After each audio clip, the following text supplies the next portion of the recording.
Amém? Vamos ler? Tiago 4, a partir do versículo 1. De onde vêm as guerras e contendas que há entre vocês? Não vêm das paixões que guerreiam dentro de vocês? Vocês cobiçam coisas e não as têm, matam e invejam, mas não conseguem obter o que desejam. Vocês vivem a lutar e a fazer guerras, não têm porque não pedem. Quando pedem, não recebem, pois pedem por motivos errados para gastarem seus prazeres. Adúlteros, vocês não sabem que amizade com o mundo é inimizade com Deus? Quem quer ser amigo do mundo faz-se inimigo de Deus. Ou vocês acham que é sem razão que a Escritura diz que o Espírito que Ele fez habitar em nós tem fortes ciúmes? Mas Ele nos concede graça maior. Por isso diz a Escritura, Deus se opõe aos orgulhosos, mas concede graça aos humildes. Portanto, submetam-se a Deus. Esse é o ponto principal aqui essa noite. Portanto, submetam-se a Deus, resistam ao diabo e ele fugirá de vocês. Aproximem-se de Deus e ele se aproximará de vocês. Pecadores, limpem as mãos, e vocês que têm a mente dividida, purifiquem o coração. Entristeçam-se, lamentem-se e chorem. Troquem o riso por lamento e a alegria por tristeza. Humilhem-se diante do Senhor e Ele os exaltará. Texto pesado para essa noite aqui. Amém? Amém. Eu lembro quando eu tive a minha primeira experiência com Jesus. Eu tinha 16 anos de idade. Quem é que tem 16 anos de idade? Só para ter uma ideia aqui, rapidinho. 16, tem uma galera aí, né? O resto tá nessa faixa, mais ou menos. Enfim, eu tinha essa idade aí. Eu nasci no lar cristão, meus pais me ensinaram sobre Jesus desde que eu sou um bebê. Mas eu realmente tive assim, uma experiência minha com Deus, minha, pessoal, individual com Jesus. Cara, eu lembro como eu fiquei apaixonado. Naquele momento em que eu tive essa primeira experiência, que Deus realmente veio, se derramou, sabe? Eu senti o meu coração com uma alegria que nada podia explicar, e eu sentia um prazer que eu não conseguia entender como que aquilo era tão maravilhoso, tão forte, tão intenso daquele jeito. E eu lembro que nesse período, com meus 16 anos, eu comecei a buscar a Deus como eu nunca tinha buscado antes, cara. Com muito empenho, com muita dedicação, com muita vontade, com muito desejo, com muita paixão. Sabe, quando você se apaixona por alguém? Eu fiquei apaixonado por Jesus durante um tempo, assim. Óbvio que eu sou até hoje. Mas eu lembro que nessa época é como se fosse diferente, é como se eu tivesse realmente descoberto uma novidade. Eu lembro que essa época eu andava assim tão apaixonado por Jesus que eu, sabe, pensava em fazer aquelas coisas que a gente lê das pessoas. Eu tinha vontade de fazer aquele jejum, sabe, de 40 dias direto para ficar mais perto de Deus. Eu tinha vontade de ser, sabe, um missionário lá na China, lá na África. Eu tinha vontade de largar tudo, viver só para Deus e tal. Tamanha era a minha paixão por Jesus, tamanho era o meu desejo de estar cada vez mais perto, estar cada vez mais próximo desse Deus. Eu tinha essa vontade, esse desejo. Às vezes, quando a gente tem essa experiência com Deus, quando a gente sente essa coisa muito forte, geralmente a gente sente isso em alguns retiros e tal, quando a gente vai, a gente volta com essa paixão. E aí o que preocupa é que algumas pessoas olham para esse tipo de atitude, para essa paixão, para esse desejo, e as pessoas às vezes comentam, pena que isso acaba. Pena que isso um dia passa. Isso é uma coisa ruim no nosso dia a dia, no nosso meio. E realmente, para muita gente, esse desejo passa, esse desejo acaba. Isso é ruim demais. E quando a gente lê a Bíblia, a gente entende que só o pecado afasta a gente de Deus. Só o pecado afasta a gente da presença de Jesus. O que acontece? A explicação que eu vejo, assim, quando a gente está andando diante de Deus e parece que a gente vai se afastando aos poucos, é que às vezes a gente vai cometendo alguns pecados sutis, alguns pecados que a gente considera muito pequeno. Às vezes a gente vai fazendo algumas coisas que a gente nem considera pecado e essas coisas vão abandonando a gente da presença de Deus. Sabe quando a gente, de repente, começa a buscar muito pouco? Sabe, quando o dia passa e a gente não busca Deus? Sabe quando você começa a ter aquela preguiça de ler um pouco a tua Bíblia, quando você deixa para o dia seguinte, aí o dia seguinte fica para o outro dia, e aí o outro dia fica para o outro dia. Sabe, quando você pensa assim, cara, hoje eu já orei, tá bom, não preciso orar de novo, não. Existem pecados sutis, pequenos, a gente considera pequeno, que vão afastando a gente de Deus sem a gente nem perceber. Pecados sutis. Pecados que às vezes não tem muito cara de pecado. Às vezes no nosso dia a dia a gente vai se enchendo de atividade, a gente vai se enchendo de um monte de coisa para fazer, de um monte de coisa com os nossos amigos, com os nossos familiares, um monte de coisa na nossa escola, na nossa faculdade, um monte de coisa com a nossa família, um monte de coisa até na igreja. E a gente começa a fazer um monte de coisa que não tem a menor cara de pecado. Mas é esse monte de coisa, quando a gente vê, leva a gente para distante de Deus, para longe de Deus. Tira a gente da proximidade de Deus. Sem a gente nem perceber, de repente, as coisas que a gente faz aqui na igreja já ficam pesadas demais, já ficam cansativas demais, eu já nem tenho tanta vontade de ir no up assim.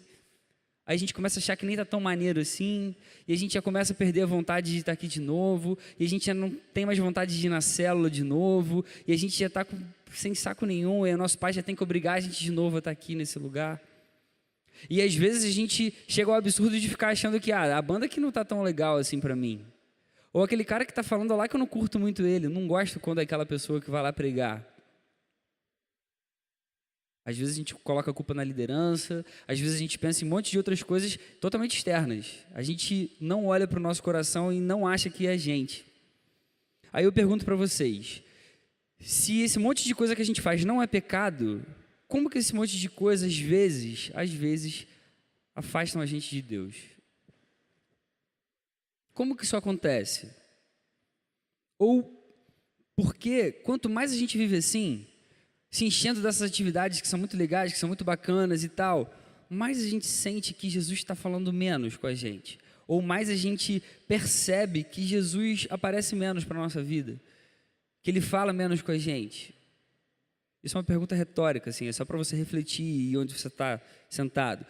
Aí a gente vai e lê hoje aqui Tiago capítulo 4, do versículo 1 ao 10. Esse trecho que a gente leu, ele fala basicamente do lugar que Deus deve ocupar no nosso coração, do lugar que Jesus precisa ter na nossa vida. E não à toa, o subtítulo aí desse trecho que a gente leu é A Submissão a Deus. Você reparou quando você leu comigo? E aí Tiago, ele aqui descreve alguns pecados que às vezes habitam dentro do nosso coração, da nossa vida, e que evidenciam quão afastados a gente pode estar de Deus, uma vez que só Ele deve ser o soberano sobre a nossa vida. É sobre isso que Tiago trata. É um texto que mostra uma relação muito clara entre o pecado que a gente pode guardar no coração, seja ele qual for, seja ele do tamanho que ele tiver, e a distância que a gente vai tomando de Deus se a gente não reconhecer e se a gente não se arrepender de verdade. Tiago fala totalmente sobre isso. O ponto central desse trecho que a gente leu é que a gente deve submissão a Deus. Eu e você, não importa a idade, não importa o quanto você sabe sobre Deus, o quanto você conhece Jesus, mas se a gente não vive em total submissão a Deus, Tiago diz que é como se a gente estivesse guardando o pecado no nosso coração. Esse é o ponto central aqui. E aí não é uma submissão apenas de um servo, sabe essa coisa? Cara, eu sou servo, as pessoas me ensinam que eu sou servo, então eu me submeto totalmente a Deus. Cara, é muito mais do que isso, uma submissão completa, uma submissão de coração. Em outras palavras, se a gente está vivendo frio espiritualmente, a gente está distante de Deus, porque a gente não está cumprindo a vontade de Deus na nossa vida. Pior, se a gente vive assim, a gente está agindo como pessoas orgulhosas e Deus se opõe a esse tipo de gente. Como ele fala, Deus se opõe aos orgulhosos, mas concede graça aos humildes. Talvez você não consiga perceber por que de uma relação de uma coisa com a outra, mas o autor aqui, Tiago, ele está falando, cara, se isso tudo está acontecendo com vocês, é porque vocês estão orgulhosos, vocês não estão percebendo o quão distante vocês estão de Deus. Deus concede graça aos humildes, mas primeiro você tem que se humilhar. E aí, por falta de submissão, a gente vai ficando frio, vai ficando distante de Deus. E esse é o pior mal que a gente pode trazer para a nossa vida. Todos os nossos pecados afastam a gente de Deus, mesmo aqueles mais sutis, aqueles que não têm cara de pecado. E aí isso mostra para a gente o quão insubmisso a gente pode estar de Deus. E aí existem algumas lições que esse texto aqui pode trazer para a nossa vida, que eu queria compartilhar com vocês aqui. A primeira delas é que quando a gente está distante de Deus e não reconhece, ou seja, quando a gente está distante de Deus e a gente não muda, a gente está necessariamente, de acordo com o texto, vivendo sem humildade. A gente está em pecado. É isso que Tiago está ensinando para a nossa vida. Se a gente está vivendo distante de Deus e a gente não reconhece que a gente está distante de Deus, a gente está vivendo sem humildade. A gente está em pecado. Quando a gente está longe da presença de Deus e a gente não faz nada para mudar, a gente está realmente agindo como pessoas soberbas, orgulhosas. É isso que ele trata aqui para a gente. Em outras palavras, a gente está achando que a gente sabe mais do que Deus sobre a nossa própria vida. Mas aí, antes de desenvolver um pouco esse ponto aqui, eu queria pensar junto com vocês aqui alguns indícios que a gente pode olhar na nossa própria vida que mostram para a gente se a gente está distante de Deus ou se a gente está próximo de Deus. Que mostram para a gente se a nossa vida espiritual está fria ou ela está legal, ela está maneira. Dentre vários outros, eu vou citar aqui alguns que eu acho principais aqui. O primeiro deles que eu vejo e que às vezes eu reconheço um pouco no nosso meio, na minha própria vida, é quando a gente perde a alegria na adoração. Sabe, quando a gente perde a alegria em adorar a Deus, em louvar, em cantar. Quem vive perto de Deus ama adorar a Deus.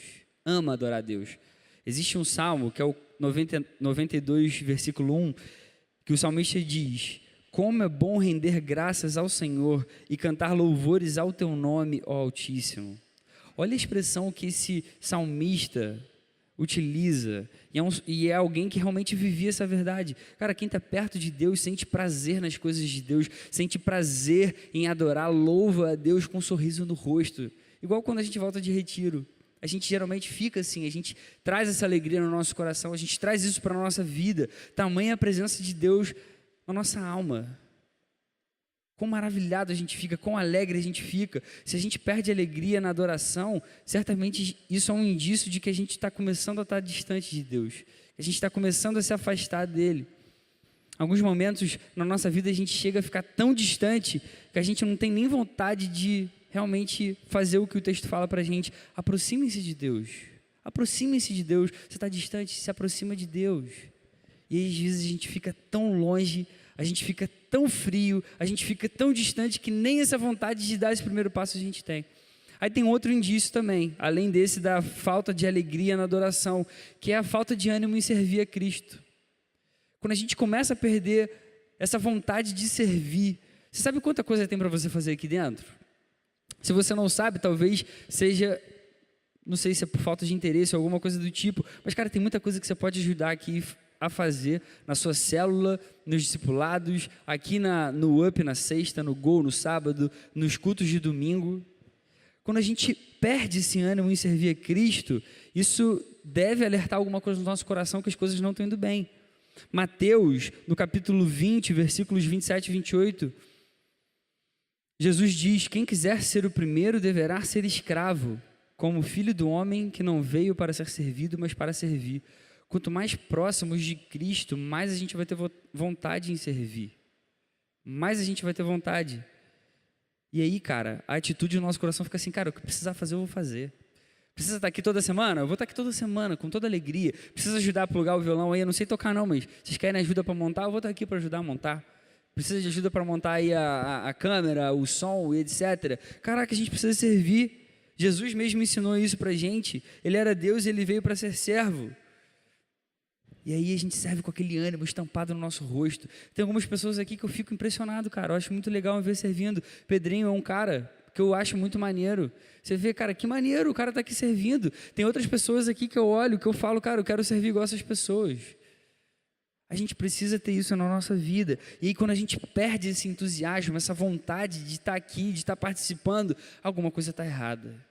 Alguma coisa está errada. Jesus veio para servir.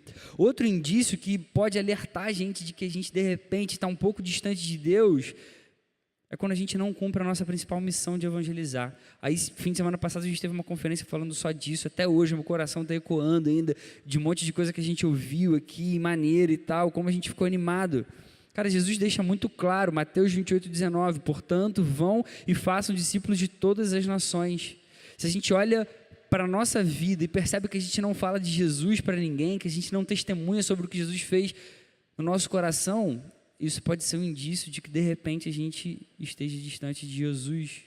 Porque se a gente não fala de Jesus, se a gente não vive assim, pode ser que o nosso coração esteja congelado, esteja totalmente frio, totalmente distante. Esses são alguns indícios que eu trouxe.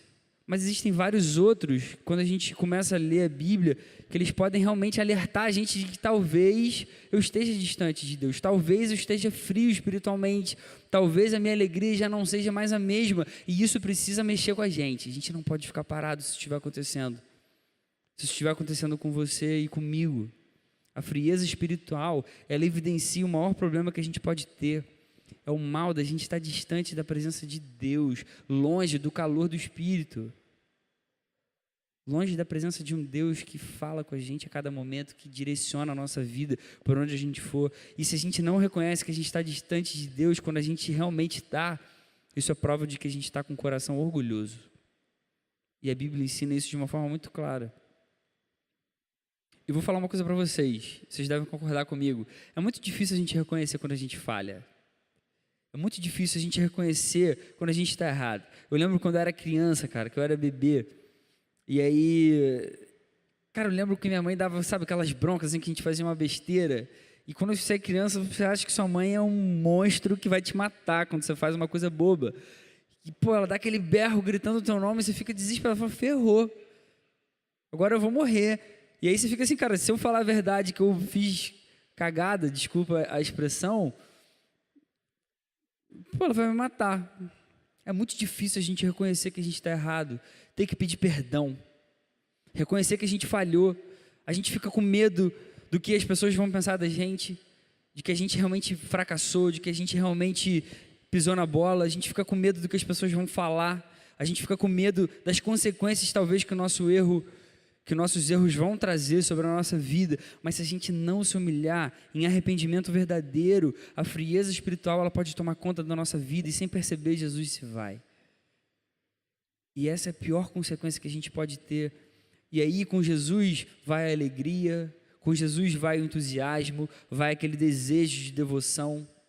E a gente não pode deixar isso acontecer. Isso é muito preocupante porque a Bíblia deixa isso de forma clara, que Deus se opõe aos orgulhosos. Deus se opõe aos orgulhosos. Você consegue perceber? Você consegue entender? Você está conseguindo me acompanhar onde eu estou querendo chegar? Aí a segunda lição que o texto traz para a nossa vida é um contraponto dessa primeira lição. Se por um lado, quando a gente se afasta de Deus, isso é a pior coisa que pode acontecer, e isso mostra que a gente está em pecado, por outro lado, existe esperança para todas as pessoas que estão vivendo distante. Se é o seu caso, se é o meu caso. O versículo 8 do texto de Tiago 4 diz: aproximem-se de Deus e Ele se aproximará de vocês. Que coisa maravilhosa. Aproximem-se de Deus e Ele se aproximará de vocês. Deus é tão cheio de graça, tão cheio de amor, tão cheio de misericórdia por aqueles que reconhecem a necessidade da sua presença, que Ele dá para a gente esse presente aqui. Deus concede graça aos humildes. Deus concede graça às pessoas que reconhecem que precisam dEle. A gente precisa se aproximar desse Deus. E aí, humildade aqui nesse contexto é reconhecer que a gente tem falhas, sim, que a gente é todo errado, sim, mas a gente não pode continuar com essas falhas, a gente não pode continuar com esses erros. E Jesus morreu numa cruz para que isso fosse possível. Então é possível, não é impossível. Se você de repente vive assim e pensa assim. E hoje a gente pode ter certeza de que a gente não está sozinho nas nossas dificuldades, porque Jesus garante isso para a gente. Ele sempre vai te ajudar nos momentos mais difíceis da tua vida. O que a gente mais precisava aconteceu. Jesus, que era a nossa única esperança, Ele deu a vida dEle e proporcionou para a gente a chance de um arrependimento verdadeiro. Aí o que então eu preciso fazer no meu dia a dia, de forma prática? Quando eu percebo que eu realmente estou vivendo dessa forma, se eu estou vivendo dessa forma, frio espiritualmente falando, cara, em primeiro lugar a gente precisa se arrepender de verdade. A gente precisa se arrepender com humildade. A gente precisa reconhecer diante de Deus todas as nossas falhas e a gente precisa buscar uma mudança real em Jesus. Em Jesus.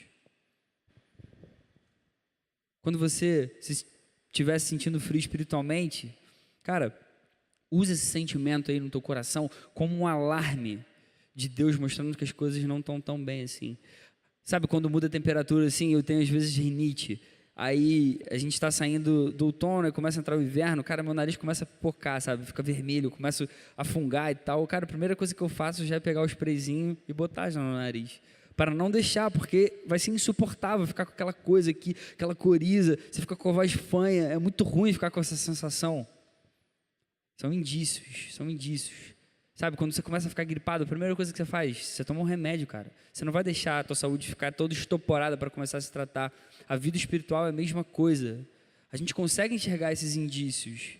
A gente precisa estar atento o tempo todo. A gente não pode dar mole, cara. Se a gente der mole, o inferno vai engolir a gente. O mundo vai engolir a gente.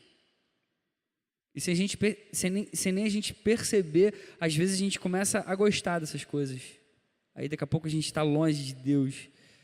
Quando você começar a sentir esses sintomas horríveis, não fique parado, a gente precisa cuidar do nosso coração. Uma igreja fria, ela não causa impacto nenhum.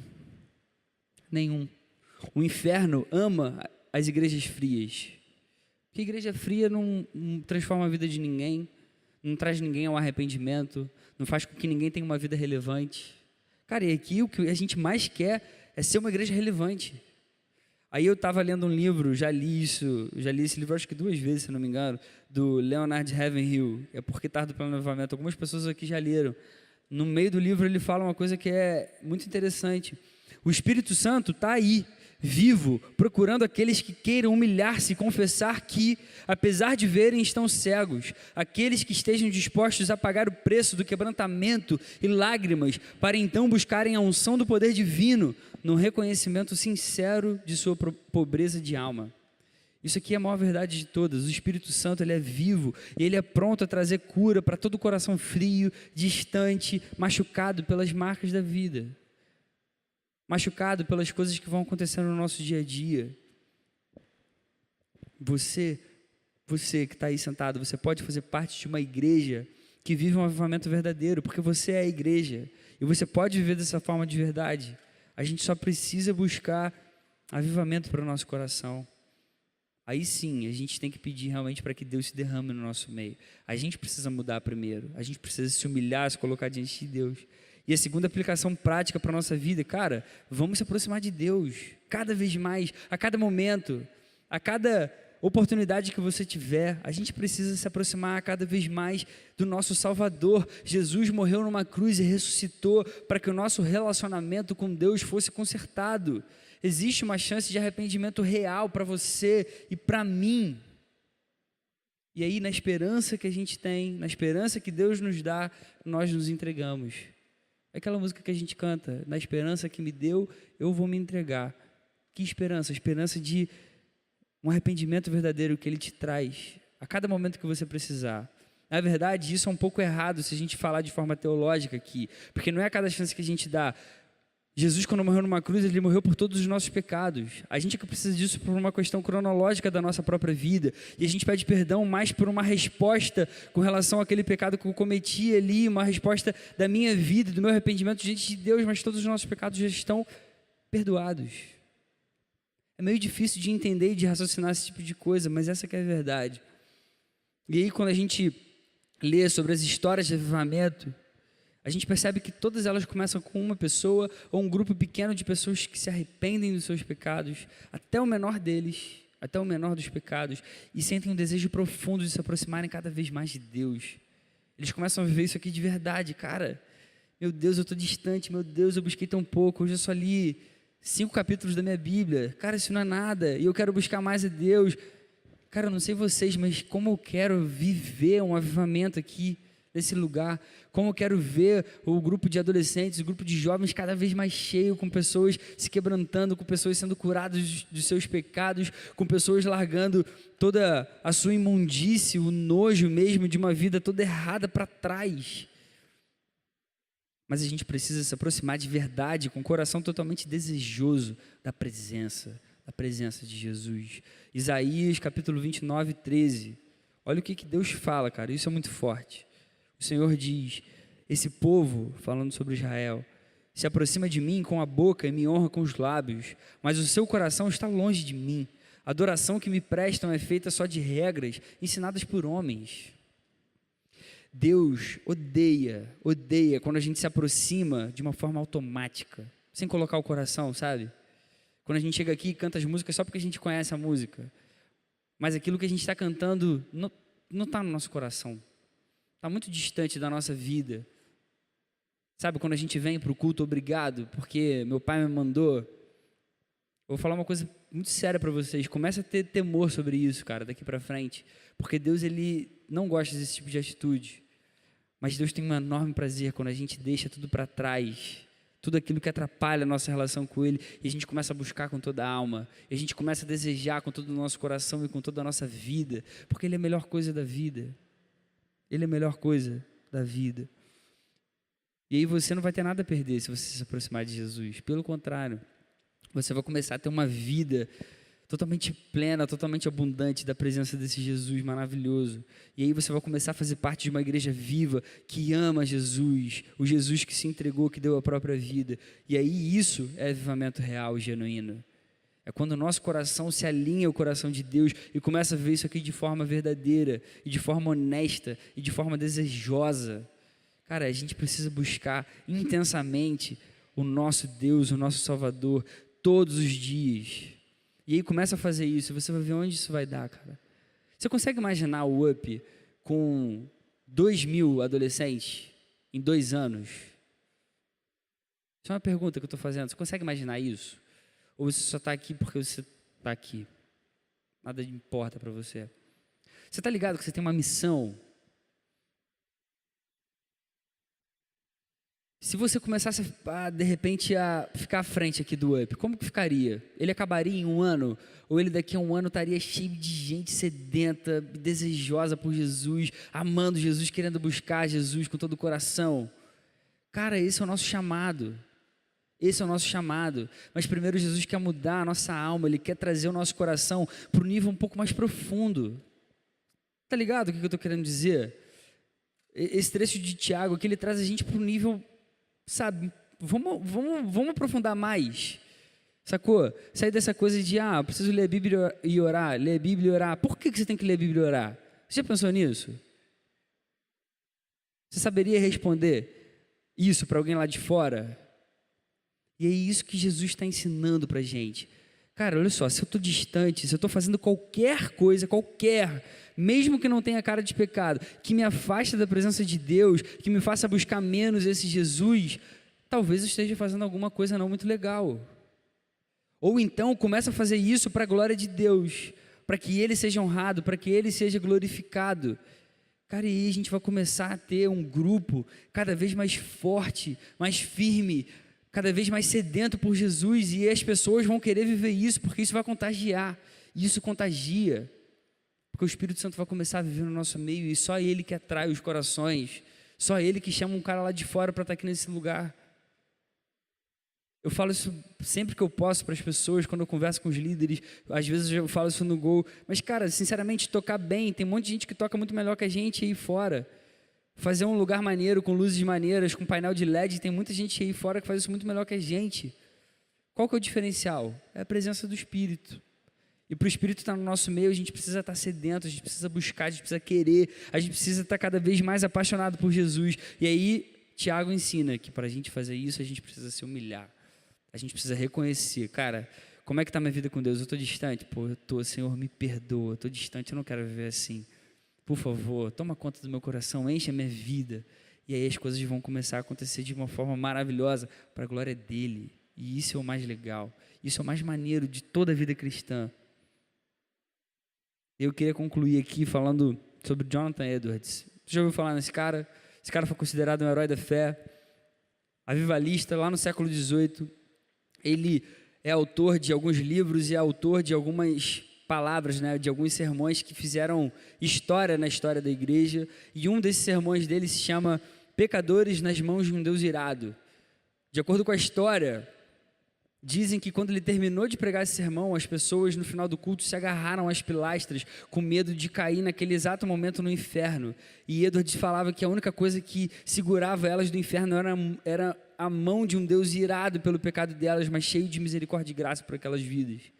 Você consegue imaginar isso? A gente terminar as pessoas começam a agarrar aqui, caraca, com a sensação de que elas podem cair no inferno naquele exato momento. Tamanho era o temor diante de Deus. Jonathan Edwards foi um dos precursores do grande despertamento do século XVIII. Foi um cara, assim, fantástico com relação a essa referência de alguém que viveu diante de Deus. E aí tem um pastor brasileiro, lá da Igreja Batista de Londrina, que falou sobre o Jonathan Edwards. E ele disse o seguinte: a frieza espiritual e a falta de entusiasmo em relação a Deus é uma doença que revela a necessidade de um verdadeiro avivamento. Uma religião de domingo a domingo, de sexta em sexta, sexta-feira em sexta-feira, de palavras, de serviço, não significa que uma pessoa tenha prazer em Deus e nas coisas espirituais. Sacou? O que ele está querendo dizer? Antes de continuar a leitura aqui, ele está falando assim, cara, você está aqui toda sexta, não significa que você efetivamente seja apaixonado por Jesus, que você ame realmente a Deus. E ele continua, segundo Jonathan Edwards, um avivamento tem como propósito Deus e sua glória. Assim, em momentos extraordinários, Deus derrama sua graça em vez de julgamento e levanta adoradores entusiasmados pelo seu nome dentre os que estão frios e mortos. E eu li isso aqui e eu fiquei pensando assim, cara, como eu quero ser assim, um adorador entusiasmado pelo nome de Jesus. Um adorador entusiasmado, um cara que é apaixonado por Jesus, que faz tudo o que precisar por Jesus. Por mais que eu tenha as minhas falhas, os meus defeitos, os meus erros. Mas, cara, como eu quero ver a obra de Jesus crescendo cada vez mais, sendo estabelecida nesse lugar. E Jesus usando cada um de nós aqui para que realmente a obra dele se manifeste, para que o reino dele cresça e avance. Cara, como eu queria que você sonhasse isso junto comigo. Cara, se eu pudesse sentar com cada um individualmente e pudesse trocar uma ideia e perguntar como que está o coração e a gente alinhar, sabe, as coisas.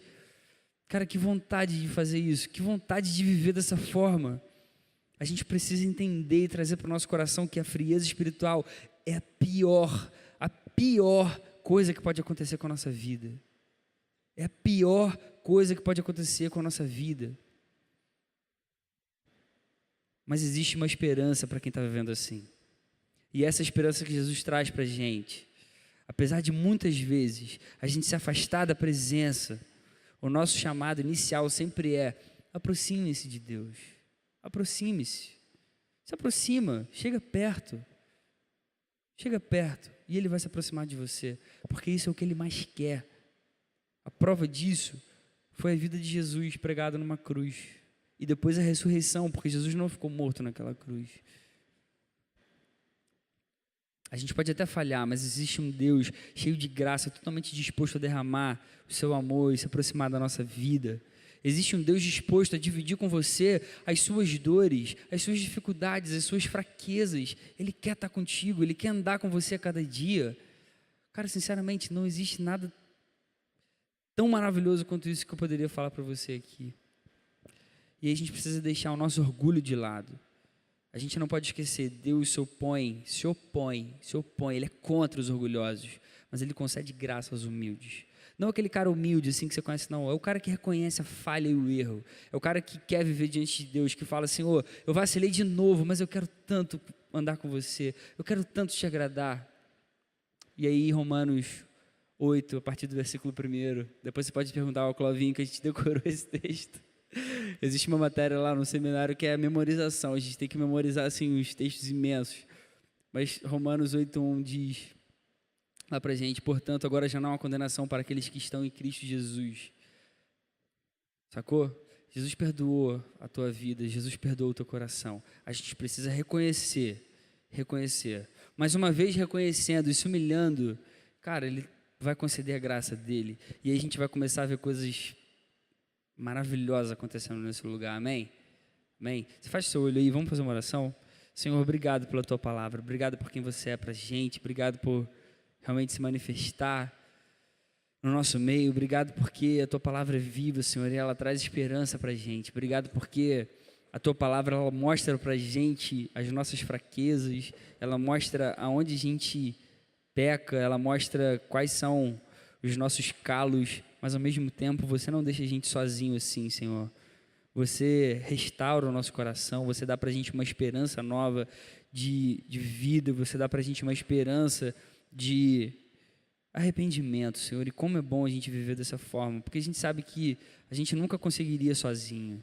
Obrigado porque você deu para a gente o seu Filho Jesus, que é o nosso Salvador, que a gente ama com todo o nosso coração. Senhor, então, nessa noite, trata a nossa vida, Senhor. Traz a gente para perto, enche a gente de vontade de te buscar. Dá para a gente paixão cada vez maior pela Bíblia e pelo Teu reino, Senhor, para que você seja glorificado, para que as pessoas que não conhecem você ainda percebam que existe um Deus, que existe uma esperança, que existe algo que pode preencher o vazio dos seus corações. Faz assim, Senhor, inunda a nossa vida com a Tua presença para a glória do Teu nome, no nome de Jesus. Amém, Pai.